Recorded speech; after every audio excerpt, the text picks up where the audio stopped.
Hello students. BA part first के students को मनोविज्ञान विषय में पेपर सेकंड समाज मनोविज्ञान का आज मैं चैप्टर कराऊंगी, नेतृत्व के प्रकार।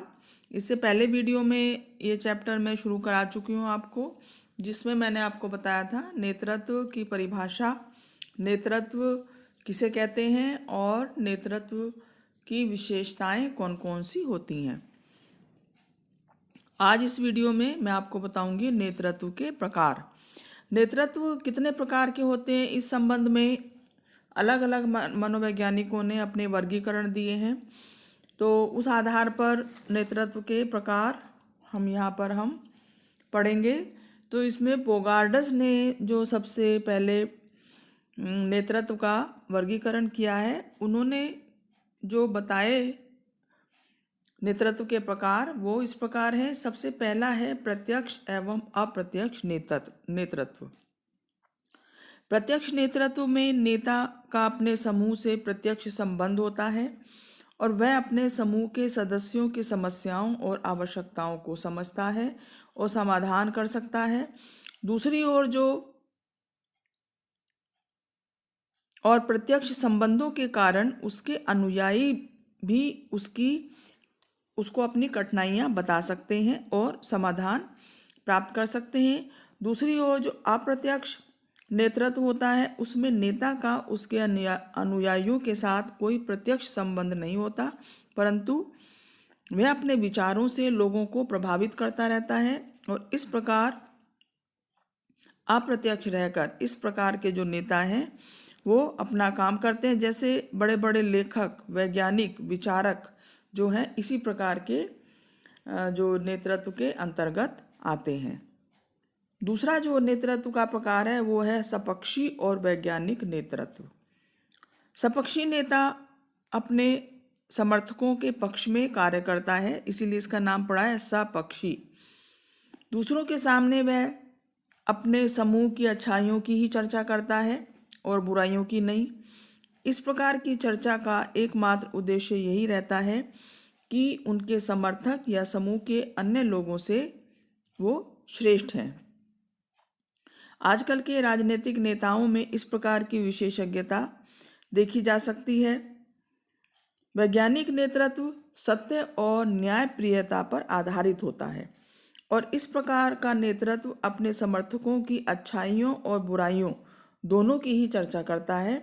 इस प्रकार का नेता या नेतृत्व विज्ञान के क्षेत्र में अक्सर देखे जाते हैं। तीसरा जो प्रकार है बोगार्डस ने जो दिया है नेतृत्व का, वो है सामाजिक, अधिशासी और मानसिक नेतृत्व। सामाजिक नेतृत्व में नेता सार्वजनिक और सामाजिक कार्य करते हैं। इस प्रकार के नेतृत्व में समर्थकों का प्रत्यक्ष समर्थन प्राप्त होता है। नेता अपने कार्यों एवं गुणों के कारण ही प्रसिद्ध होता है, जबकि मानसिक नेतृत्व में नेता अच्छे कार्य करने के लिए जाना जाता है और वह एकांकी जीवन व्यतीत करता है और लोगों का नेतृत्व करता है। अधिशासी नेतृत्व में सामाजिक और मानसिक दोनों प्रकार की विशेषताएं पाई जाती हैं। इसके बाद जो अगला नेतृत्व का प्रकार है वो है स्वेच्छाचारी और पैतृक प्रजातांत्रिक नेतृत्व। Autocratic, paternalistic and democratic leadership. स्वेच्छाचारी जो नेता होता है अपने मनमाने ढंग से नेतृत्व करता है। वह अपने अनुयायियों की इच्छा या अनिच्छा का महत्व नहीं देता। वह लाभ और हानि की चिंता किए बगैर शासन सत्ता में आते ही स्वेच्छा से कार्य करता है। पैतृक नेतृत्व से नेता समर्थकों के लिए पिता समान होता है। पिता के समान वह अपने अनुयायियों की सुख सुविधा और कठिनाइयों का ध्यान रखता है, कठिन परेशानियों में उनका साथ देता है और पिता जिस तरह से अपने बच्चों का देखभाल करता है उसी प्रकार से ये नेता भी कार्य करते हैं। इस प्रकार के नेता का अनुयायी हृदय से आदर करते हैं। प्रजातांत्रिक नेता जनता की इच्छानुसार कार्य करता है वह स्वेच्छाचारी नेता की भांति ना होकर समूह के लोगों के विचारों, सुख दुख, भावनाओं को ध्यान में रखते हुए ही कार्य करता है। तो प्रजातांत्रिक नेतृत्व जो होता है वो समूह के लोगों का ध्यान रखता है और उनकी सुख दुख की भावनाओं की कदर करता है और वो ज़्यादा लोकप्रिय होता है।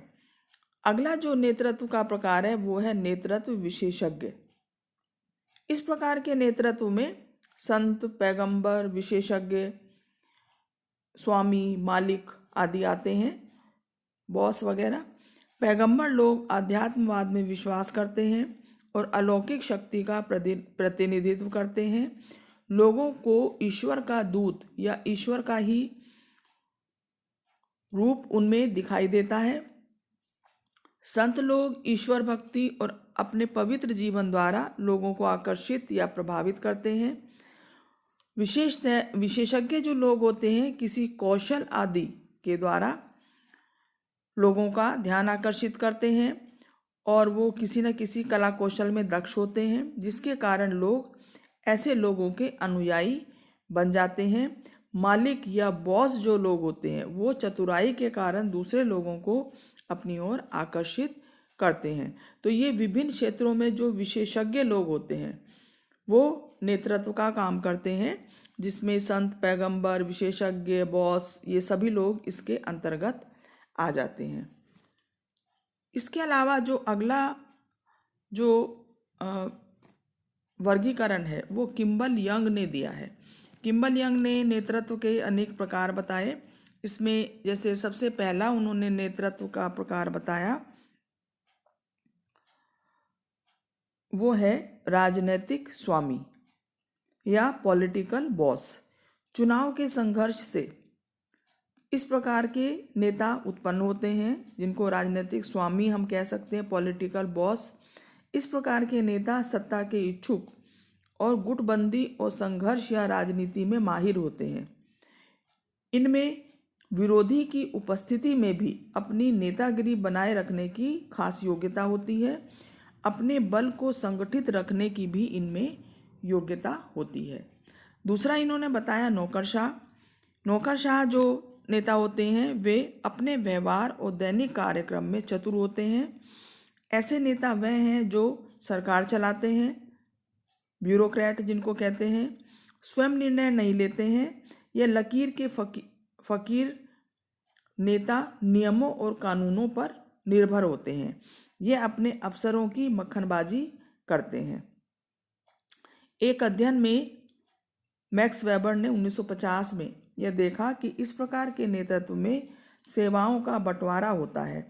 ऐसा नेता आदेश देने वाला होता है। वह परिस्थितियों या नियमों पर संचालन करता है। यह किसी भी संगठन संस्थान में पाए जा सकते हैं। तो ये नौकरशाह हो गए, ब्यूरोक्रेट जो नियमों और कानूनों के अनुसार कार्य करते हैं। अगला जो नेता बताया है किम्बल यंग ने वो है कूटनीतिज्ञ या डिप्लोमेट जिसको कहते हैं। इस प्रकार के नेता सरकार के प्रतिनिधि के रूप में अंतर्राष्ट्रीय क्षेत्र में कार्य करते हैं। यह नेता व्यवहारिक, चतुर और अपने कार्य के विषय में पूर्णतः नियंत्रित होते हैं। विशिष्ट योजनाओं और कार्यों को ठंडे दिमाग से करते हैं। यह नेता अपने समूह की नीतियों का प्रतिनिधित्व भी करते हैं। अगला जो नेतृत्व का प्रकार है वो है आंदोलनकारी नेता। इस प्रकार का नेता कट्टर सुधारक होता है। यह अधिक उत्तेजित करने वाली हिंसा और क्रांति में विश्वास करने वाला होता है। ऐसे नेता में सहनशीलता और समझौते का अभाव होता है। वह वर्तमान व्यवस्था को बदलना चाहता है। वह अपने विचारों को श्रेष्ठ और दूसरों के विचारों को तुच्छ समझता है। तो इस प्रकार से किम्बल यंग ने ये आंदोलनकारी नेता बताए। अगला जो नेता का प्रकार है वो है सुधारक, कि इस प्रकार के नेता समाज के दोषों को दूर करके नया आदर्श समाज बनाना चाहते हैं। यह भावुकता और संवेग प्रदान होते हैं। दयानंद सरस्वती, राजा राम मोहन राय, महात्मा गांधी, विनोबा भावे, इसी प्रकार के जो महापुरुष हैं वो इस श्रेणी के अंतर्गत उनको रख सकते हैं। उसके बाद है सिद्धांतवादी नेता। ये नेता सिद्धांतों में अधिक विश्वास करते हैं, तर्क अधिक करते हैं, अतः व्यवहारिक नहीं होते हैं। दूसरों को अपने विचार मनवाने के लिए तरह तरह के तर्क प्रस्तुत करते हैं। यह नेता विचारों के क्षेत्र में क्रांति पसंद करने वाले होते हैं। अगला इन्होंने बताया है प्रजातांत्रिक नेता। और प्रजातांत्रिक नेता, जैसा कि बोगार्डस ने बताया, वो नेता होते हैं जो जनता की इच्छा के अनुसार कार्य करते हैं और लोगों के समूह के विचारों को, सुख दुख की भावनाओं को ध्यान में रखते हुए निर्णय लेते हैं। नेतृत्व के कुछ अन्य प्रकार भी हैं इन वर्गीकरण के अलावा, जैसे संस्थागत नेता। संस्थागत नेता वो होते हैं जो विभिन्न संस्थाओं में प्रधान का कार्य करते हैं, जैसे जिलाधीश, प्रधानाचार्य, मैनेजर, राष्ट्रपति आदि। धार्मिक संस्थाओं के पुजारी भी इसी श्रेणी के अंतर्गत आते हैं। इस प्रकार के नेता अपने सहायकों की सहायता से अपने कार्यक्रम को पूरा करवाते हैं। इस प्रकार के नेता के लिए आवश्यक नहीं है कि उनका अनुयायियों से प्रत्यक्ष संबंध हो। दूसरा जो अगला प्रकार का नेतृत्व है वो है परंपरागत नेतृत्व। इस प्रकार के नेता रूढ़िवादी होते हैं। इस प्रकार के नेताओं में परिवर्तनशीलता और प्रगतिवाद का अभाव होता है। ये लकीर के फकीर होते हैं। तीसरा है हृदयगाही नेता। हृदयगाही नेता जो होते हैं वो अनुयायियों से घनिष्ठ संबंध रखते हैं, समूह के लोगों में पूर्णतः घुले मिले होते हैं। इस प्रकार के नेता को अपने समाज की आवश्यकताओं, समस्याओं, भावनाओं का पूरा ज्ञान होता है, इसीलिए इनको हृदयगाही नेतृत्व कहा गया है। इसके अलावा मार्टिन कॉनवे ने भी अपना एक वर्गीकरण दिया है नेतृत्व का। उन्होंने कई तरह के नेता बताए, जैसे नियंत्रणकर्ता नेता। ये नेता व्यक्तियों की प्रेरणाओं को समझ लेते हैं और नेतृत्व की स्थिति प्राप्त कर लेते हैं। इसके पश्चात वे अपनी स्थिति का उपयोग अपने हित में ही करते हैं। इस तरह के नेता कहलाते हैं नियंत्रणकर्ता नेता। दूसरे जो प्रकार का बताया इन्होंने प्रतिनिधि नेता। प्रतिनिधि नेता वो होते हैं जो व्यक्तियों द्वारा चुने जाते हैं, एक प्रतिनिधि के रूप में चुने जाते हैं और इन व्यक्तियों का प्रतिनिधित्व करते हैं। वह प्रत्येक समय ये याद रखते हैं कि वे उन व्यक्तियों के प्रतिनिधि हैं जिन्होंने उन्हें चुना है, अतः उनकी मांगों और आवश्यकताओं को पूरा करना उनका कर्तव्य है। जैसे आज के समय में किसान आंदोलन चल रहा है, तो सरकार से बातचीत के लिए किसान अपने कुछ प्रतिनिधि चुनते हैं और उनको बातचीत के लिए आगे भेजते हैं। इस तरह के जो नेता हैं वो प्रतिनिधि नेता कहलाते हैं। अगला है निर्माणकर्ता नेता। ये नेता सृजनात्मक मनोवृत्ति रखते हैं। ये व्यक्तियों को ऐसी दशा में प्रगति करने के लिए प्रेरणा देते हैं जिसमें कि समूह का सबसे अधिक भला हो। इस तरह के जो नेता होते हैं वो निर्माणकर्ता नेता कहलाते हैं। अगला है मूल विचार प्रदान करने वाले नेता। ये नेता व्यक्तियों के बीच में नए नए प्रकार के विचारों को फैलाते हैं और अपने मूल विचारों को सदस्यों के सामने रखते हैं और चेष्टा करते हैं कि वे इनमें विश्वास करने लगें। और इस प्रकार के नेता धार्मिक, राजनीतिक दोनों क्षेत्रों में पाए जाते हैं। तो स्टूडेंट्स, आज मैंने आपको बताया कि नेतृत्व के कौन कौन से प्रकार हैं और अलग अलग मनोवैज्ञानिकों का जो नेतृत्व का वर्गीकरण है वो मैंने आपको बताया। मैं उम्मीद करती हूँ आपको ये टॉपिक समझ में आ गया होगा। नेक्स्ट वीडियो में नेक्स्ट टॉपिक के साथ फिर मिलते हैं स्टूडेंट। तब तक student, thank you so much students.